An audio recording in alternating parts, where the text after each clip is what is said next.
Hi friends, இன்றைக்கி கேரளா ஸ்டைலில் பாலாடையில் குல்ஃபி செய்கிறேன். பார்க்கலாம் வாங்க. இதுக்கு நல்ல சூப்பரான குல்ஃபி. இந்த பால் 4 லிட்டர் பால் எடுத்திருக்கேன். இதை காய்ச்சிக்கலாம். காய்ச்சிட்டு பொங்கி வந்ததுக்கப்புறமா பால் அடையை அதில் சேர்த்துட்டு வேக வச்சுக்கலாம். பால் நல்லா திக்காகி வேக வரைக்கும் நல்லா வரணும். நல்லா திக்காக வந்துருச்சு. அடுப்பு ஆஃப் பண்ணிவிட்டு இதை ஆற வச்சுக்கலாம். பாலாடை ஆற வச்சுட்டு ஒரு கிளாஸுக்கு மாற்றிக்கலாம்.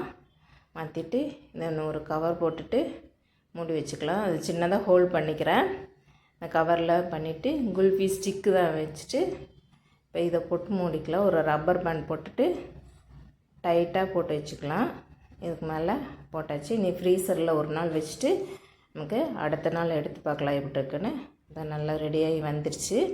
எப்படி இருக்குன்னு ஓப்பன் பண்ணி பார்க்கலாம். ரப்பர் பேண்ட் எடுத்துகிட்டு ஓப்பன் பண்ணலாம். குல்ஃபி நல்லா வந்துருச்சான்னு. தான் நல்லா சூப்பராக வந்திருக்கு.